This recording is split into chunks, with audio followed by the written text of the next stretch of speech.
Hi, welcome to a new episode of Sports Talk Central. My name's Adib Mahmood. This is my normal co-host Hunter, and we're going to be talking some MLB, some NFL, and then some at the end, some Virginia Tech.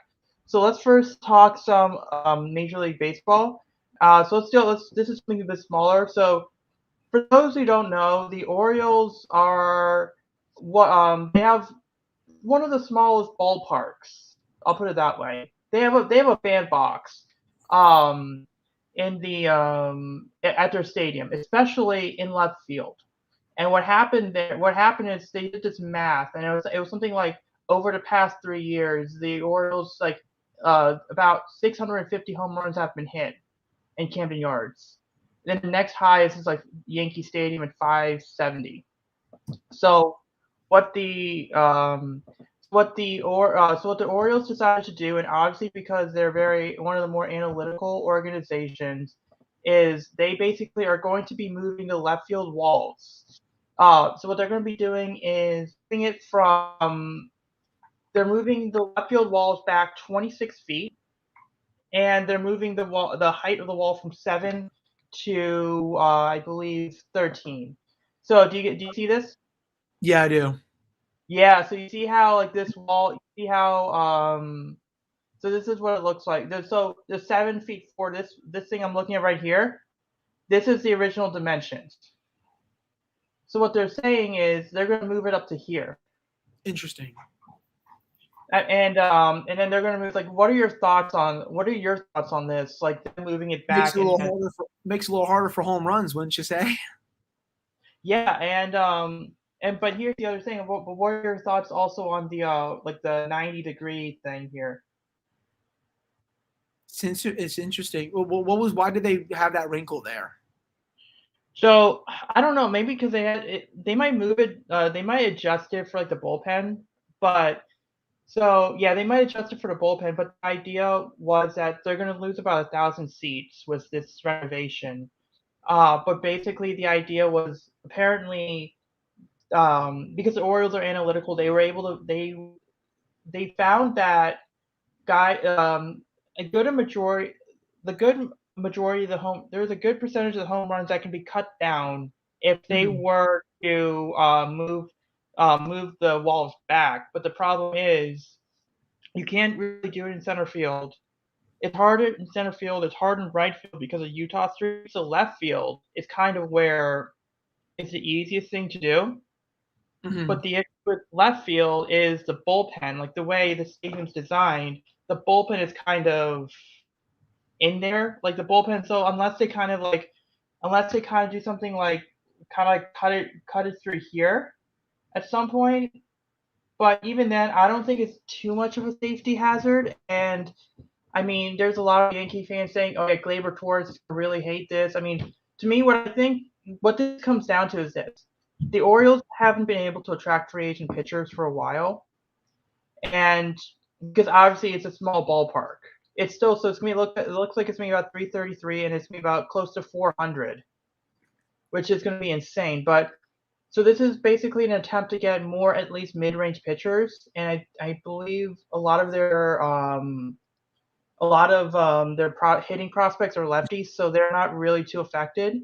But Hmm. they do it enough so that they have a better advantage in attracting pitchers, but they don't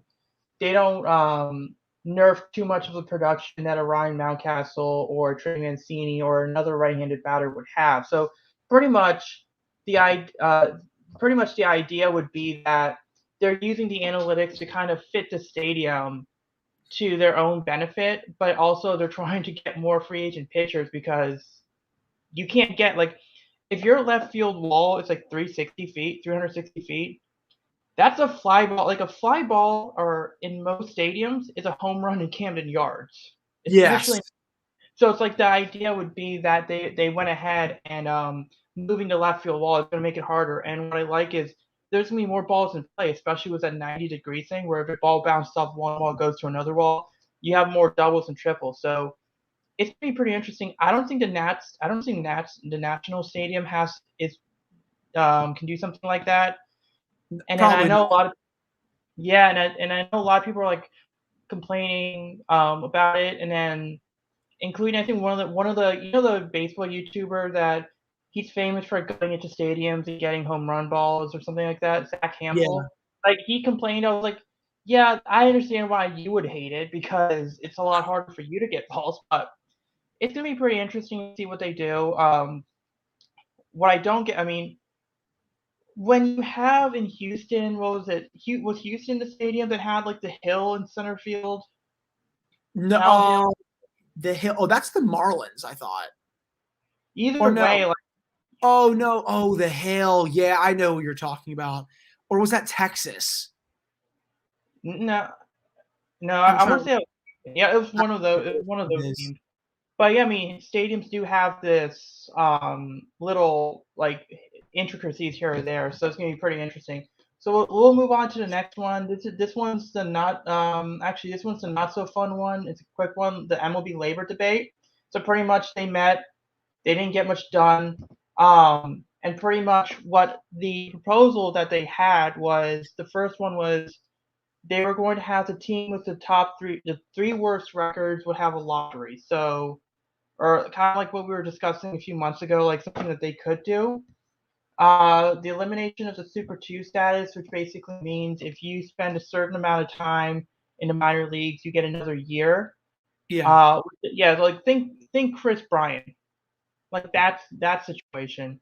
Um, there's a draft for international players, and we'll talk a little bit about that later. And then there is, I believe, top ranked. Basically, if and then there's another thing if you have a top 100 ranked prospect on your opening day roster and you finish in the top and that guy finishes in the top 5 in the MVP, Cy Young, and Rookie of the Year, the team would receive a bonus draft pick. Interesting. That's new. That's new for sure. And then the other one is an expanded playoff bracket, so 14 teams, and then the use of a DH. What are your thoughts on all of these? The DH. I've been wanting the DH to come in. I know a lot of people are against it. I've always liked the DH, man. I know pitchers who rake is always fun, and you know, it's very what's the word? It's just it's cool when it happens. But I've been wanting to have a DH in the NL for a long time. I don't really think you need to expand the playoff format, in my opinion. I think it's fine where it is. But the fact of the matter is, these talks are only gonna just. I don't even know if the season's gonna start on time with how like sour the relationships are. Yeah, no, and I think that one of the things is that the league has to kind of like players have to take the one or two things like that they want, then bring that in, not say, hey, we want this list of 10 things. We're fine. We want these 10. We would like these 10 things, but here's the three things we really want, and the owner same thing. But no, like I actually think I didn't even think of the thing of if you have a prospect, a top 100 ranked prospect, or even a top 10 or top 7 in your system prospect of a roster, and then that guy and that prospect finishes in the top 5. I think that, and then you get a bonus draft pick at the end of like the first or second round. I think that's an interesting idea because I think that does incentivize teams because if you do play the service time game, the problem you get with the service time game is you get guys coming up in like June or July, so it's a lot harder for them to win the award. But if they were to come like if Adley Rutschman for the Orioles were to come up in on opening day and win Rookie of the Year, the Orioles getting another draft pick. It benefits the Orioles, it benefits Adley Rutschman, it benefits the fans. But if he were to come up in June or July, then the award probably goes to like a Julio Rodriguez or Bobby Wood Jr. And I think that's interesting. That's something that should have. It's an out of the box idea that could work. So I mean, we'll see what happens there. And then the last story kind of segues the international period. Uh, the Nationals day. So one of the things was Juan Soto's brother was about to sign with the Mets, and then he turned around and signed with the Nationals. So I think he, what, is 16 or 17 years old. Kind of, he is very similar to Juan. So that's me exciting for you guys. I mean, did you think that Juan Soto's brother signing with another team? Did you think that would have impacted whether Juan Soto would have extended with the Nationals? I'm not really sure. I think it's mainly going to be about Boris. at least in my opinion, I don't really think it had like too much to do with it, but I'm glad that, he has like a, his brother's still there. Then they just signed one of the best international prospects, I think, today. Which will be huge. For $4.9 million. That'll be big. Hopefully they can actually develop him though. So what you don't want, I feel like what you don't want is like, how you had like Bright, and I kind of talked about this when with the Trey Turner trade when we were discussing this. You had Bryce Harper. It's like, well, like it was like, oh, we're fine with letting Bryce Harper walk because we have Anthony Rendon. Then you let Anthony Rendon walk, but at least you have like Trey Turner or Juan Soto. But then you traded Trey Turner, so now if you don't keep Juan Soto, I just wonder if Nationals fans are doomed to have this cycle. Oh, here's this franchise player that we drafted that we could sign, and then when we let them go, either through free agency or trade, it's like, oh, don't worry about it. We have another guy like that coming up. I wonder, do you think that fear come into your head a little bit? Kinda, but I mean, at the end of the day, I just want to keep this dude just because, I mean, I felt the same way about Harper, but then, he hasn't been that good with the Phillies, right? I mean, I should clarify that. He had an MVP caliber season this year. Before that, he wasn't nearly as good, but this is the player that they got to keep beyond anything. I mean, but I'm skeptical though, just because of the history with the ownership group. Yeah, and with the Orioles, on the other hand, here's what I was happy to see. They had about $6.3 million to spend on international guys. They spent all $6.3 million, and here's the best part: $0 were spent as part of we'll trade international money for potentially good relief pitchers. Zero. Wow. For a long time in the Dane to Get It era, they would spend 3 or 4 of those million, or maybe 5 million, would basically be, oh yeah, we're gonna send we're gonna send 800,000 in international money for Paul Fry. Like those type of trades. So the fact they spent 6.3 million, and it's all going to be on players that, let's be honest, these are lottery picks. The majority of these are lottery picks. So but at least they didn't give it to another team for a reliever. So that's always good to see. Now, they did go and sign Braylon Tavera is a outfielder's 5-tool potential. They signed him to $1.7 million bonus, which is the highest the Orioles have ever given someone. I talked last week about Cesar Prado. He was a Cuban second baseman. They gave him about $700,000. This is a guy that, had he went through a cycle last year, apparently teams were willing to offer him $2 million. Like he's a really talented guy, but there's some like obviously with Cuba there's that whole thing about trying establishing residency and everything else. So it's they got him for a steal. I mean, this is a guy that might make some majors this year, might be next year. So it's gonna be really interesting to see what happens with the international period. Obviously now like the big names are done, so we'll see. So it's really going to be your $10,000, $20,000 players. But then again, Jose Altuve was a $10,000 player.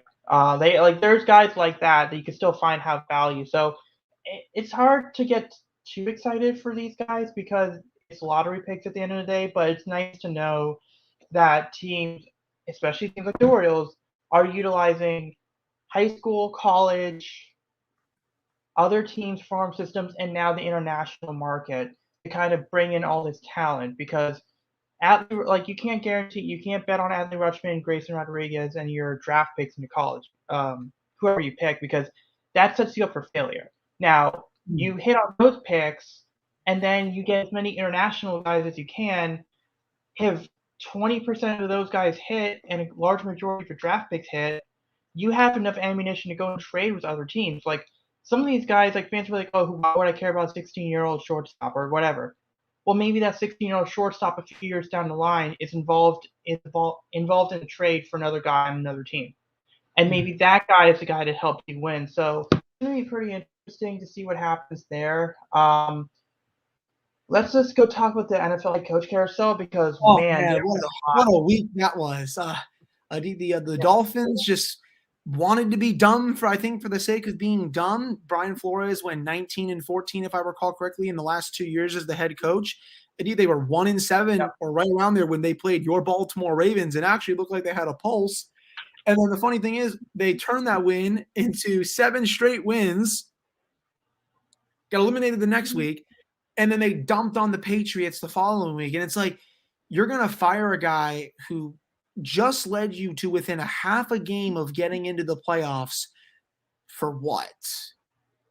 I'm just really like, who are you going to hire that's going to be as good as him? Because Brian Flores, he's already interviewed for a couple of jobs. He interviewed in Chicago.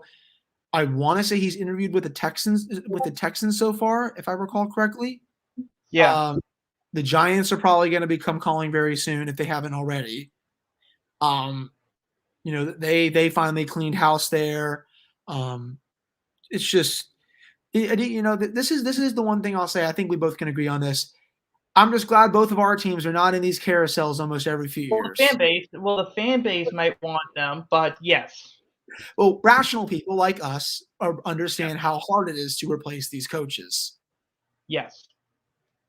But it's going to be interesting. I don't think Jim Harbaugh's going back. Let's just say, I'll just put that out there right now. I don't. Yeah, I think the fact you have Flores there, fact that because obviously there's always like right now there's like a list of coaches that people are bringing up, like Brian Dabble or Dabble's one. Like there's how there's like a list of obvious names that people keep talking about, and then there's the random list of names that teams might go through. At some point, this might be a game of musical chairs, and it's sort of like it's a game of musical chairs. Now somehow a bunch of other people learned about that same game, and now they're going in and they're trying to go, and now they're joining the game. At some point, these like no one's gonna have a spot. So the further we go on, the less I think Jim Harbaugh gets a coaching job. I don't think so. The only team I think that might do it is Del Raiders, who played today in about an hour and a half. But honestly, should they just make their interim guy the full-time head coach? I think the easier answer is let's see what other options there are. Yeah, that's it. Because some of the few problems I would have with the Raiders is, like I said, who are like how many random coaches? Like let's just go through the Giants situation, for example. Is Joe obviously I think the reason Joe Judge was fired was because Dave Gettleman retired and pretty much said, and a bunch of those GM candidates said, we don't want Joe Judge. So they fired Joe Judge to get some of the better GM guys. But that's gonna be interesting to see what they do there. But because because the Giants, they're interviewing with a lot of people, and for Ravens, this job's pretty interesting because one of the guys they are interviewing is Joe Ortiz. He's been with the Ravens since 1998. He's the current director of player personnel. He's basically so he's like Eric DeCosta's been with the Ravens since '96. He started as an intern. So like Ozzie Newsome was the original GM. Like I believe he was the original GM. It might have been someone else, but he's been with the Ravens a lot his entire career. And then Eric DeCosta's been with the Ravens his entire career. You have a whole bunch of guys there, even scouts, that have been with the Ravens for 20 plus years. Like it's very rare. The Giants kind of do the same thing, but the main difference is the Ravens are successful, the Giants are not. So it makes sense that they would go after Joe Ortiz in that situation. But like this is the reason why I say that when it comes to Raiders, because if let's say Joe Ortiz does get the job, not a lot of people are talking Greg Roman or Don Martindale. But then you look at the Giants situation and you say, oh, you haven't like let's just go with the Greg Roman thing, right? You got Saquon Barkley, you have Evan Ingram, you got Golladay, you got Tony, you got Sterling Shepard, you got your tight end, you got your running back, you have an athletic quarterback in Daniel Jones. But are they going to keep him though? Are they going to? Yeah. But then that's the other thing though. But Greg Roman, for all his faults, it's a good run game coordinator. Yeah. Now if you want to be a run first team like the Giants are, like imagine Greg Roman with Saquon Barkley and Evan Ingram and Kenny Golladay and Sterling Shepard and Kadarius Stone. Like he could do something with that. So like that's not something that would be against him. Now, who his passing game coordinator is something different. He's a name. Don Martindale did interview with the Giants Giants head coaching job a few years ago. Did come close, so he might be another option there. And obviously when you do bring in a GM and a head coach, when you're doing that, you're thinking about matchups. You're thinking about Joe Ortiz and someone on the Ravens. You're thinking Joe Shane from the Bills and Brian Daboll. Like, so you're Brian thinking he's going to get a lot of love, and rightfully so. Yeah, and I think that's going to be interesting. So the point I'm bringing up is, some of these jobs do have the GM role also available, like the Bills. So, and the Bills might be a good place for Roman as well because of Justin Fields, the run game they have, the tight ends they have. So we don't know if these GMs do have if they go with a random candidate that they're familiar with, and now it's a bunch of musical guys in musical chairs, additional people playing that game in musical chairs. So going back to the Raiders, I think the Raiders are fully content with, let's see how far we go into the playoff. If there's a guy that they like, or like an Eric Bieniemy, even though I think that Eric Bieniemy is propped up by the situation that he's in, I think he's a good to see if he gets a look at it. I'm really curious to see. Yeah, I think he's a good football mind. I think what hurts him is he's an Andy Reid assistant. He has Patrick Mahomes. He has Travis Kelce. He has Tyreek Hill.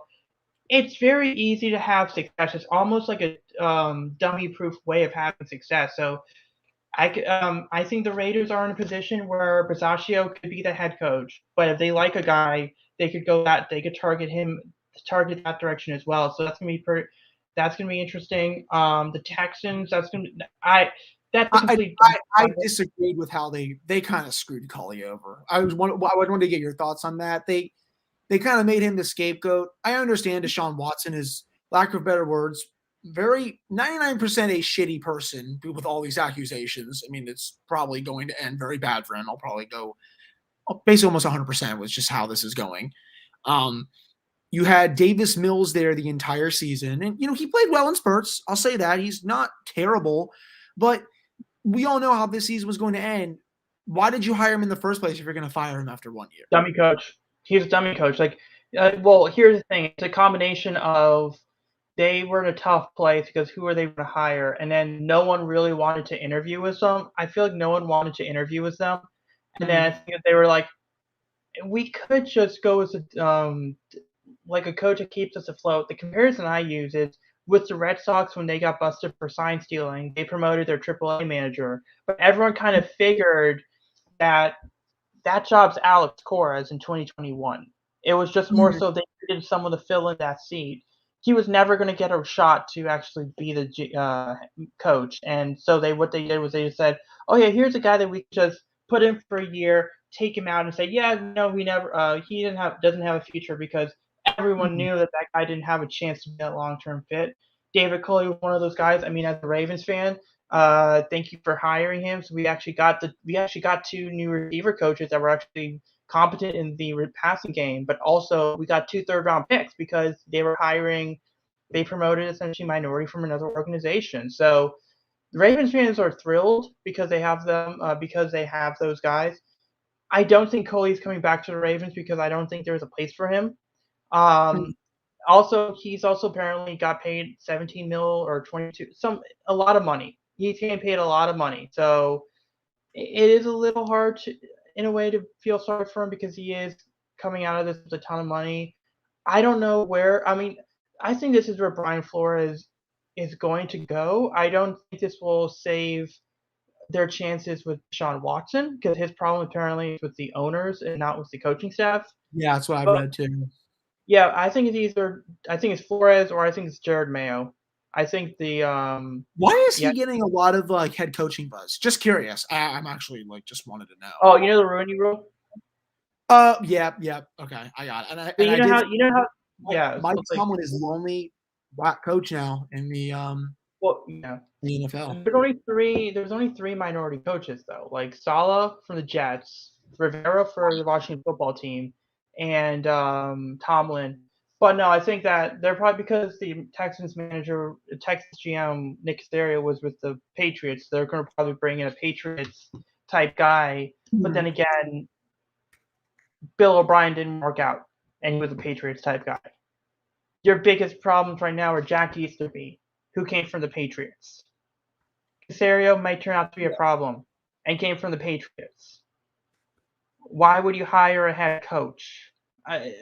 Houston, like the Texans basically pretty much said, oh yeah, the Astros are kind of becoming respectable now. Hey, there needs to be a team in Houston that needs to be an embarrassment. Oh, we can be that team. So I just feel like that's the issue there with the Texans. But let's just talk little Ravens, Steelers here. Yeah, so I'll talk little Ravens first because Steelers we can kind of go that to the wild card thing. Go ahead. I kind of led off, kind of said a little bit with this. Look, there's sensible Ravens fans out there, and then there's emotional. I'll just put it kind of. Yep. So John Hart, I get wanting to fire Greg Roman, but here's the problem with firing Greg Roman. We know there's issues with Greg Roman. We know that there's issues he can't correct. The fact that he likes to be up high, not on the field. The fact that the Ravens do tend to break huddle with 7 seconds left in the clock. He's not going to be a great passing game coordinator. But the Ravens went out and got two new coaches whose skill set is utilizing receivers, which is one of Greg Roman's biggest weakness. And they're very inexperienced. So they didn't even get experienced guys developing at the NFL level, developing receivers. They got basically college guys, basically whose strengths are Greg Roman's weakness. And in a year where you had injury after injury after injury after injury, you're going to go, including Tyus Bowser with the Achilles injury, because the NFL injury gods wanted to kick the Ravens in the balls once again. Yeah. But the offense was decimated by injury to the run game, which is Greg Roman's biggest strength. And then you gave him two inexperienced guys who can grow over time to help develop the passing game. But you're going to fire Greg Roman not even a year after hiring two young coaches meant to help Greg Roman, and with all these injuries, there's just something about that makes no sense at all. Martindale, we'll see if he gets a head coach job. He's when healthy that he can make a good defense. And with Harbaugh, people are bringing up, oh yeah, he has 2 playoff wins. He's not a good coach. He's no, he's oh no, he's a cheerleader. He's a motivator. He's a great motivator. Same thing, man. Yeah, no, and I think that's one of the biggest issues I have. It's wait a second. Half the leagues would 75% of the teams would love to have a John Harbaugh as a head coach. You don't need a play caller. You don't need a guy who's you don't need a great play caller to be your head coach. You don't need a great defensive mind to be a head coach. See Vic Fangio. See Chip Kelly. You need, because the NFL has a way of putting head coaches through a grinder. And basically, the coaches that come out of that are the ones that are head coach material. The coaches that don't are coordinator material. And I feel like a lot of fans don't quite understand that. And they think that, oh, Cliff Kingsbury has some success. He hasn't had a track record yet. So you can't say he's going to be that good. He's that play caller. Kyle Shanahan is a better play caller right now than he is a head coach. Yeah. He can grow, but none of those guys are. But John Harbaugh is a head coach. He's shown he is a head coach. He's shown that he can put your team in a position to win. The thing is that he needs to have half his team being injured for him to have a losing season. Now, is he a coach for the next 10 years? No. I think they'll announce an extension for him pretty soon. I don't know what it will be, but a lot of people are saying, and this is what makes me laugh. A lot of Ravens fans, if they want to keep Harbaugh, then they're selling for mediocrity. I'm not kidding. Wait, they're selling for mediocrity? Yeah. Oh, God. Well, what do you think of the Ravens fans who want Wink Martindale out just because of his zero call blitzes that cost them games, or what they say? What do you think of that? Okay, I'll say this. I'm in slightly more support with those people because I think Martindale, his defense works well against younger quarterbacks, but against veterans who can pick up the blitz, it's very hard to defend. Now, I will say that with the right pieces, Don Martindale has a really good defense.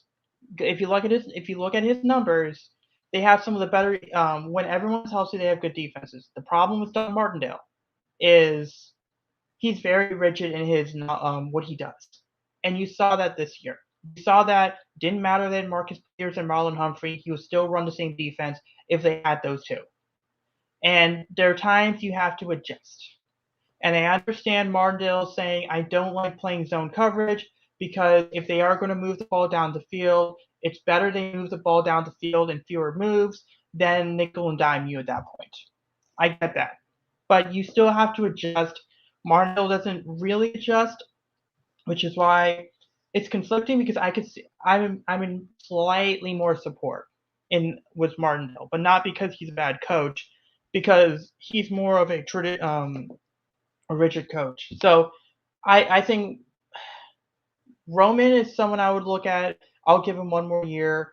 Martindale, I'll give him one more year, but I would basically say have that succession plan almost ready. You know what I'm saying? Like you have a guy on you give a guy some job security, but enough to say, yeah, we're thinking about life after you. So at the same time, and Harbaugh is let him coach for as long as he wants, and then figure out what that plan is. It might be Chris Horton, the next our special teams coordinator, but I just think that there's some fans out the fans out there are just so emotional. It's like, and then they bring up like other stuff like like Ryan Manker and then Sarah Allison and some of these other beat writers are basically saying, well, the Ravens offense with all these players hurt, they finished 6th in yards. But then people brought up, well, but they were 17th in points. But it's like, but points matter more than yards. Like, no, hold on, no. Yards and points mean the same thing. They just tell different parts of the story. But it's sort of like, oh, but your media shield is trying to protect Greg Roman. Like, no one's saying Greg Roman should be a head coach. Like, no one's saying he'll make a great head coach. In the right situation, he might be an average one. And no one's saying he's a genius offense coordinator. So don't put words in their mouths. Don't call the media writers chills, especially when they say this is where Greg Roman could improve. But it's more so of you have to hate Greg Roman apparently.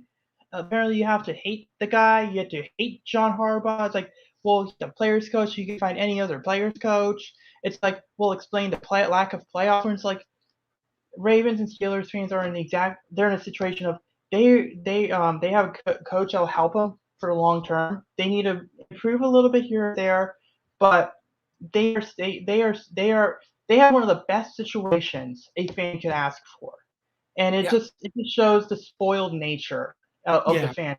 Well, but people expect Super Bowls every year, and I don't think that's how hard it is to win just one Super Bowl. The fact that the Patriots won how hard it is to win 8 games. How hard it is to 500. That's the fact that the Patriots won 6 in 2 decades. I mean, a lot of luck goes into it. You have to get lucky to win. I mean, that's just part of the story. I mean, the freaking Atlanta game, obviously, and the Seattle one. But I mean, you got to have great infrastructure, a great coach, and everything. And these people just expect these Super Bowls every other year, and it's like people don't realize how hard it is just to even. I'd say get into the dance because like a lot of teams make it, but just how hard it is to win playoff games against the really good teams. Like, we could probably transition to the Steelers. Do I expect them to win on Sunday? Hell no. I think Steelers plus 12.5. I don't think that's a bad bet. I think I'm looking at maybe something 27-17, 30-20, something like that.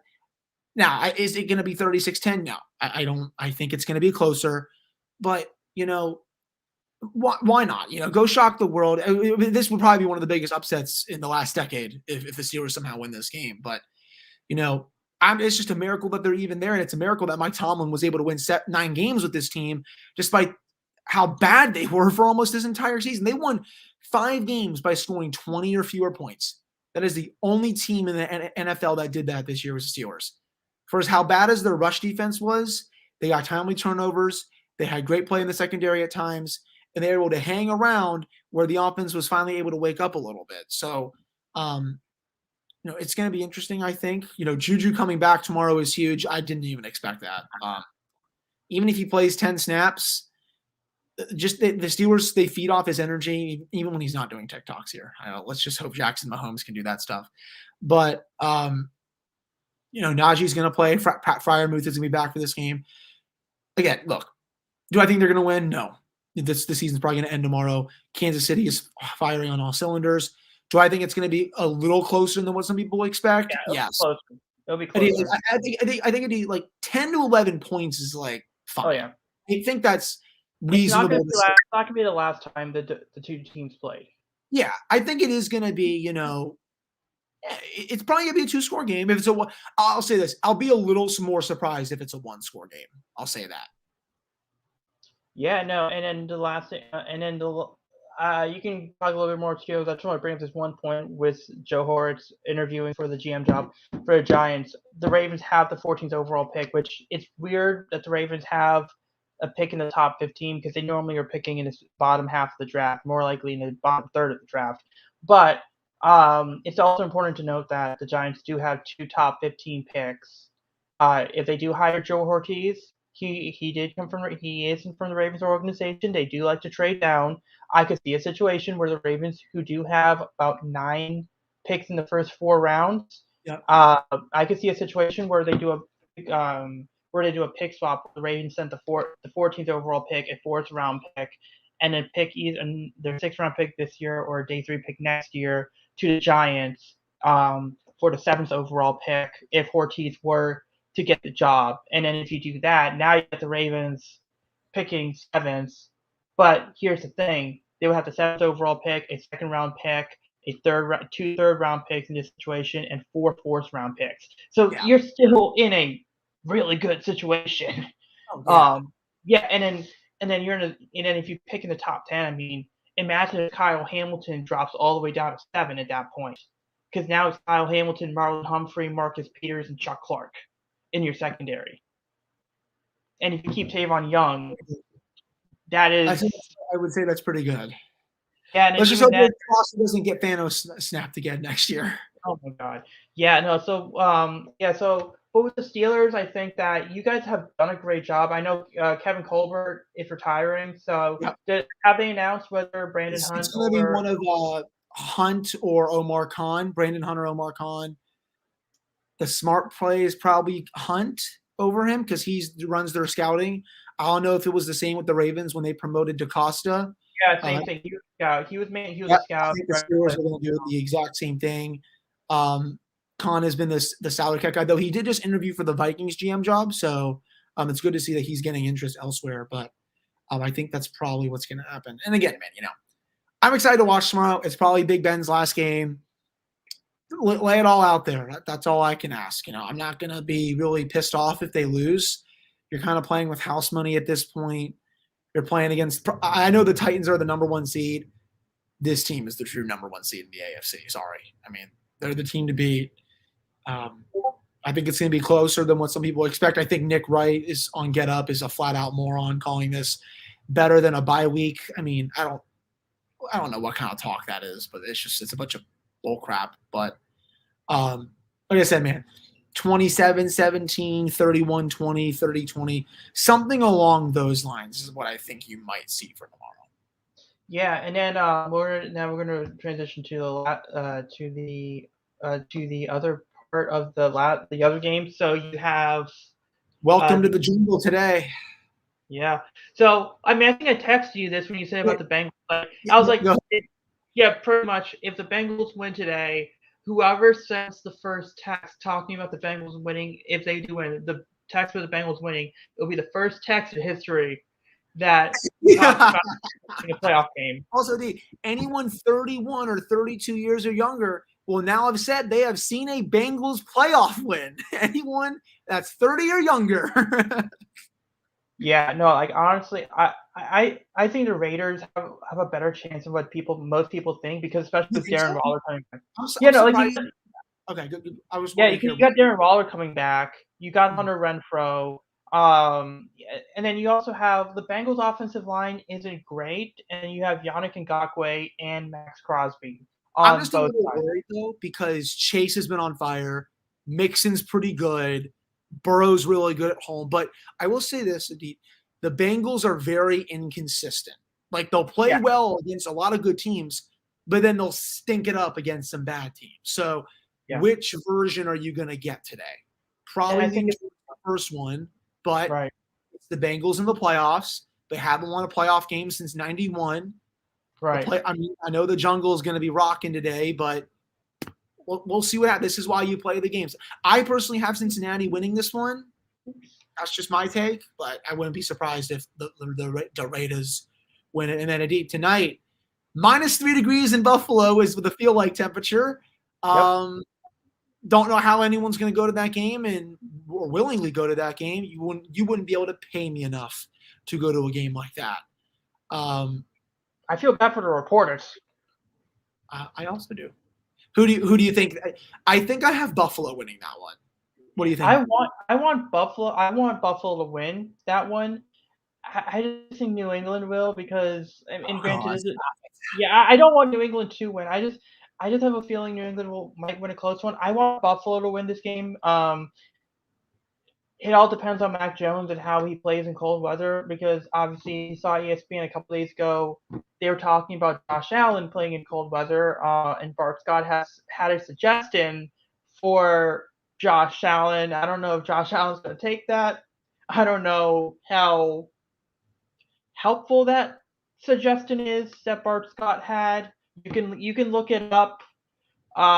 You can look it up. Everyone, if you haven't seen what Bart Scott said about Josh Allen, no, what Josh Allen should do. What Josh Allen he should do. Look it up. We're not gonna. I'll start laughing. No. But my point being is, like, I think that he's only played 5 games in the cold, that really surprised me, because I know he played in Wyoming for his entire collegiate career. So it's really weird that he would struggle in the cold, because he played in Wyoming and then he plays in Buffalo. So I think that those struggles are a little overblown. The only issue would be that the Patriots do have a good run game, and it is a cold game. I feel like we might see some smash mouth football tonight. Oh yeah, really do. But over under 3 passes by Patriots. Over under 3 passes today. Oh, over this side. There's not as much wind apparently. That's the big one. And then for tomorrow, the Bucs, I think, will dump on I like the Eagles, but you really think they're going to beat Brady? I don't.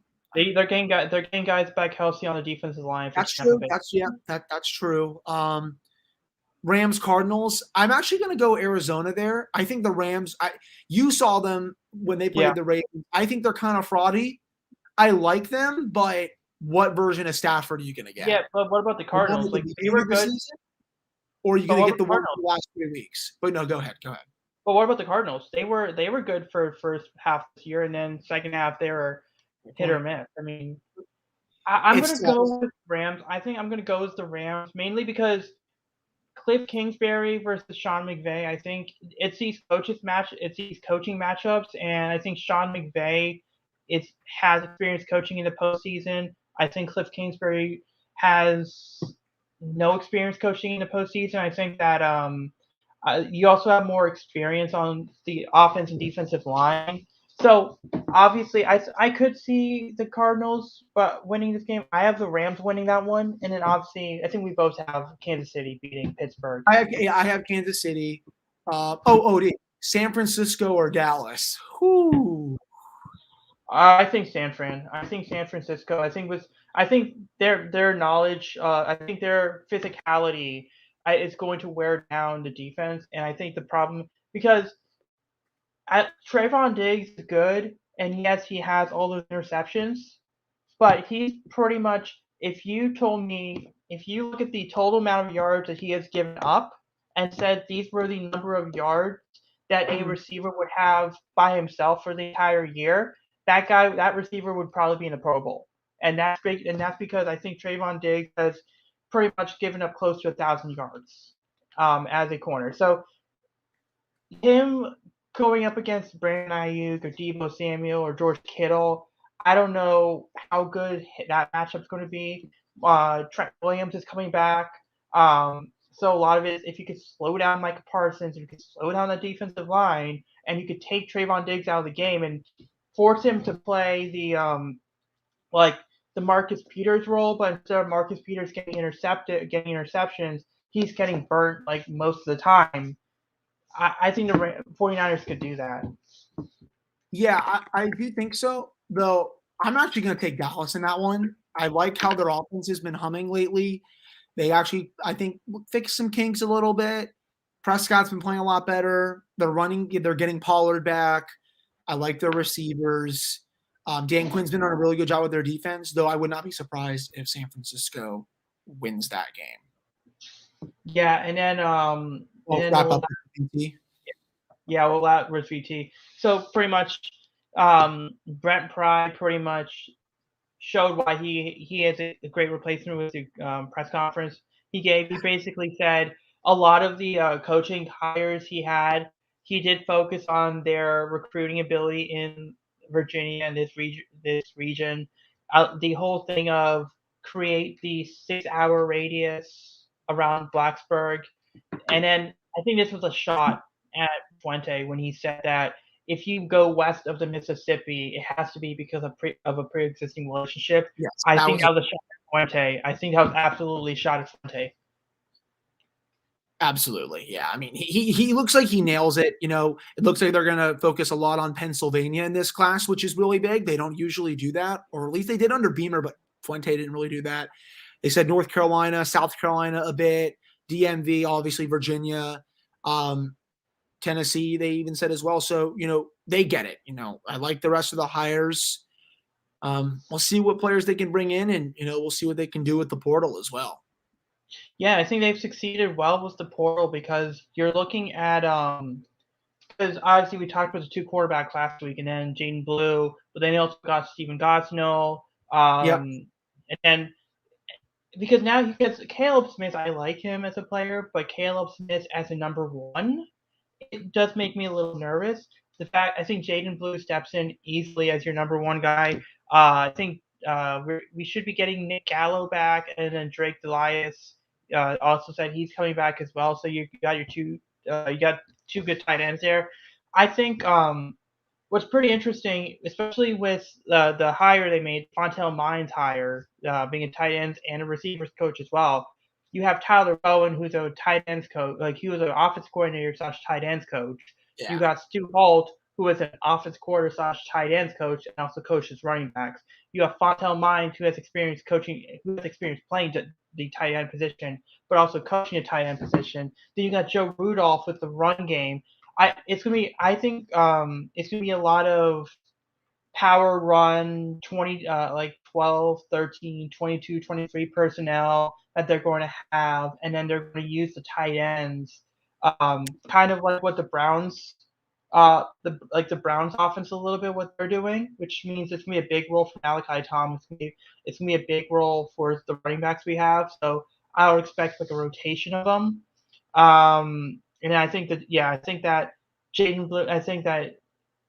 Jaden Payout, unfortunately, I think is going to not get that much looks because I think that his role in this offense, where it's very physical, it's very we're going to trade body blows with you until the second half, and when you get softer and you play softer coverage, we can hit you over the top with Jaden Payout or the Gossman, just another guy. So it is going to be like one of those offenses, which I'm really excited to see because with Fuente, with Cornelson, I don't know what they were doing.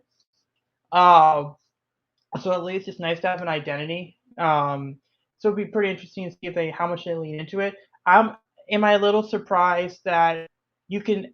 It seems like all of these coaches, when it comes to their offensive philosophy, there is a clear. It's like I mentioned before.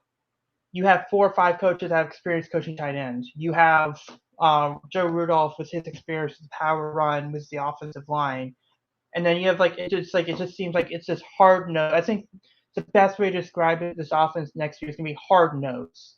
It's going to be hard nose. It's going to be in your face. It's not going to be flashy. It's not going to be the air raid offense. It's going to be we're going to get down and dirty and see what happens. I mean, so I think it's great to see all of that. Unfortunately, and do we have any other transfers that we should be expected? Because I know there's a guy from Cornell. Not right now, I don't think.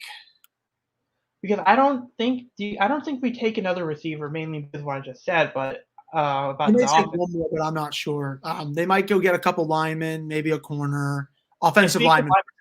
They'll get an offensive lineman. Yeah, speaking of offensive linemen, we now our offensive lineman. I thought we would have a freshman group or whatever, but we're gonna have a veteran. We might have a veteran offensive line group this year with Johnny Jordan coming in playing center. A few other guys kind of coming in, so it's gonna be pretty interesting to see what happens. And obviously, we were talking a few weeks ago when you looked at the recruiting class. There's a lot of offensive / defensive line, so it's gonna be pretty interesting to see what they do there. This will conclude the episode of Sports Talk Central. We're going to be talking about recapping the wild card weekend next week, and then we're going to be talking about the next round. And then if there's any updates or any news, we'll do it there as well. Yeah, we'll be back next weekend, and hopefully I'm sure there'll be some really good playoff games. Yeah. All right. Yeah.